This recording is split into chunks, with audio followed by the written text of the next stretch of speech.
दिवाली से एक रोज पहले कंटर से चावल उझल दी और तब कंटर को धो करके सुखाई और तब फिर वह चावल कंटर में भर के रखी। मैंने कहा ऐसा क्यों? कंटर में चावल था तो रहने देते। कहा बाबा दीपावली न है, कंटर को नहीं धोते तो कैसे होता? यानी सबको धोना, सबको साफ करना जरूरी है। धारणा देखिए, दीपावली में घर की साफ सफाई करना बहुत जरूरी, पवित्रता को अपनाना बहुत जरूरी। तो बाबू दीपावली मना लिए, साफ सुथरा किए, घर घर दिया बार लिए। अब आगे कदम बढ़ा दिए हम लोग। आज क्या है? आज पखेर है ना, गोवर्धन पूजा है और साथ ही साथ आज ही तो सद भरदुतिया है, देखिए। और बस सामने अब छठ व्रत मनाने के लिए हम लोग जा रहे हैं। कितनी पवित्रता, कितनी पवित्रता इसमें। एक दिन कदवा भात खाते हैं, छठ में खाते हैं ना कदवा भात। कब है कदवा भात? कल की परसों? परसों है कदवा भात। और उसके बाद उसके बिहान में क्या होता है? खरना। और उसके बिहान संझका अर्घ, उसके बिहान भोरका अर्घ देने के बाद व्रत निस्तार होता है। निस्तार होता है यानी पावन पूर्ण हो गया। अब आइए, अरे यह व्रत किसने बनाया? हमारे पूर्वज ऋषि महर्षियों ने बनाया है। ऋषि महर्षियों ने यह नियम को अपनाया है ताकि सब लोग ये पावन करे। पावन का मतलब क्या? अरे पावन का मतलब अपने को पवित्र बनाओ, अपने को स्वच्छ बनाओ। अपने को पवित्र बनाओगे तो परमात्मा का दर्शन होगा, तुमको प्रभु का दर्शन होगा। और प्रभु का दर्शन होगा तो तुमको शांति पद मिल जाएगी। सदा सदा के लिए शांति पद की प्राप्ति हो जाएगी। पावन करो। पावन का मतलब पवित्रता को अपनाओ। और न पावन की है, व्रत की है, उपास की है, एक बूंद पानी अंदर जाने नहीं देती है, लेकिन दूसरे को गाली बकती है, दूसरे की निंदा करती है बैठ के, दूसरे की चुगली करती है बैठ करके, और दूसरे का धन संपत्ति, दूसरे का आम अमरूद साग चोराती हैं। ये पावन है? ये पावन नहीं। पावन का मतलब अपने को पवित्र रखो। झूठ, चोरी, नशा, हिंसा, व्यभिचार, ये 5 पापों से अपने को बचा के रखो, तब हुआ पावन। तो पहले एक दिन कदवा भात खाते हैं। कदवा भात से मतलब यह है कि पवित्र भोजन को अपनाओ, जीवन में पवित्र भोजन अपनाओ। राजसी और तामसी भोजन का त्याग करो, सात्विक और शुद्ध भोजन करो जीवन में। कदवा भात, कद्दू की सब्जी बहुत सात्विक है, बहुत सात्विक।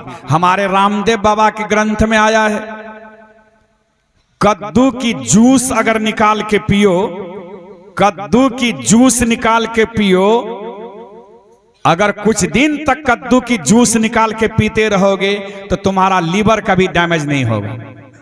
सब दिन तरोताजा, पाचन शक्ति ठीक ठाक रहेगी सब। अगर जूस निकालने की व्यवस्था नहीं है तो खिच्चा खिच्चा कद्दू है, खीरा की तरह कच्चा काट के खाओ। अगर कच्चा नहीं खा सकते हैं तो बस कद्दू की सब्जी को, कद्दू को काट करके टुकड़ा टुकड़ा करके हल्का, बस हल्की सी तेल, थोड़ी सी जीरा दे करके, थोड़ी सी नमक हल्दी गिरा करके सिद्ध करके उतार लो, उसे खाओ। वह शुद्ध और सात्विक सब्जी है। लेकिन हम लोग कद्दू की सब्जी को भी तेल, मसाला, लहसुन, प्याज, क्या क्या सब दे करके राजसी और तामसी बना देते हैं। ये नहीं होनी चाहिए। कद्दू की सब्जी अने कदवा भात से मतलब है शुद्ध और पवित्र भोजन को अपनाओ। अपने जीवन से तुम अगर शांति पद को प्राप्त करना चाहता है, अगर मोक्ष पद को प्राप्त करना चाहता है, अगर अपने आप को जन्म मरण के चक्र से, आवागमन के दुख से छुड़ाना चाहता है, तो इसके पहले मांस, मछली, अंडा, शराब, बीड़ी, खैनी, गांजा, भांग का इस्तेमाल करना छोड़ो। जीवन में शुद्ध और पवित्र भोजन को अपनाओ। कदवा भात से मतलब यही है बाबा, कदवा भात का महत्व है। हमारे सिमरी बख्तियारपुर में आप लोगों को ये पता होगा, आज से 5 साल 6 साल पहले की बात है, हमें जो जानकारी मिली थी कि बाबा कदवा इतना महंगा हो गया कि 80 रुपया किलो कदवा नहीं मिलता था बाजार में।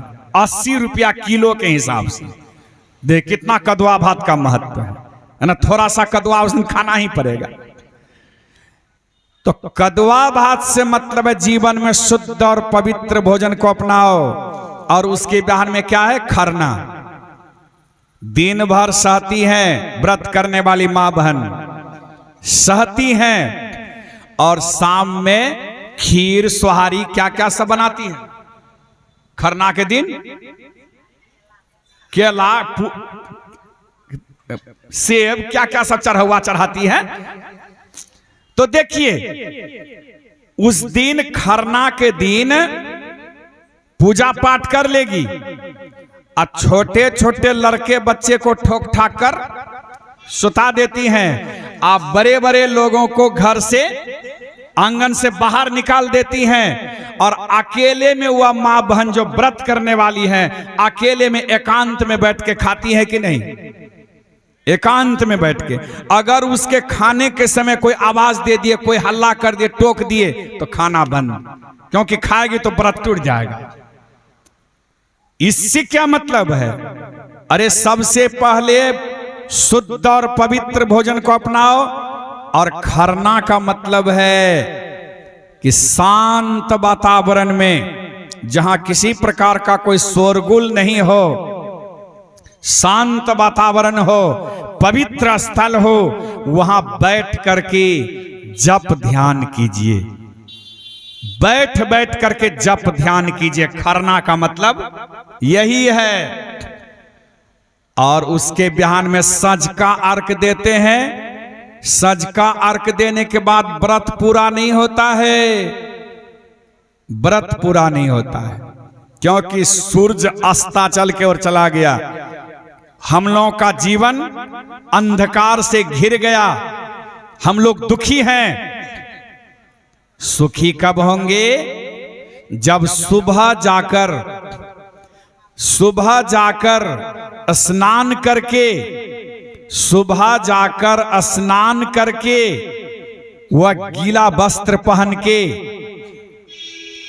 पानी में, चाहे कितनों कड़ाके की ठंडी क्यों न हो, कितनों कड़ाके की ठंडी क्यों न हो, वह सुबह सूर्य उदय से पहले जाके पोखर है कि नदी है, वह स्नान करेगी वह मां बहन। देखिए तपस्या, इसी को कहते हैं तपस्या। यही तो तपस्या है। वह स्नान करेगी कड़ाके की ठंडी में, और वही गीली वस्त्र पहनकर पूरब की तरफ एक टकटकी लगा के देख रही हैं। यही तो ध्यान है। यही तो ध्यान है। पूरब की तरफ एक टकटकी लगा के देख रही। क्या देखना चाह रही हैं? बस उगते हुए सूरज को देखना चाह रही है। उगते हुए सूरज को देखना चाह रही हैं। अगर एक टकटकी लगाते लगाते उगते हुए सूरज को देख लेती हैं, तो क्या होता है? तब वहां अर्घ डालते हैं सूर्य देव को। असल में वह छठ व्रत नहीं है, अरे उसे सूर्यष्ठी व्रत कहते हैं। सूर्य देव की पूजा होती है। सूर्य भगवान को अर्घ डालते हैं, तब व्रत पूरा होता है। निस्तार होता है ना, तब व्रत पूरा माना जाता है।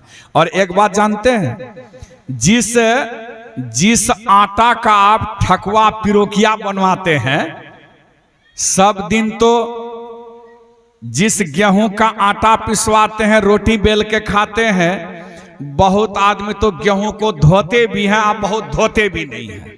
बिना धोए गेहूं पिसा लिए, आटा पीस के रोटी बेल के खा रहे हैं। धो करके सूखने भी दिए हैं तो ड्यूटी करने की जरूरत नहीं है। कौवा खाते हैं कि मैना खाते हैं कि कबूतर खाते हैं, कोई मतलब नहीं। लेकिन ये ठकुआ पिरोकिया बनवाने के लिए गेहूं धो के सुखाती हैं तो ड्यूटी करती हैं कि नहीं?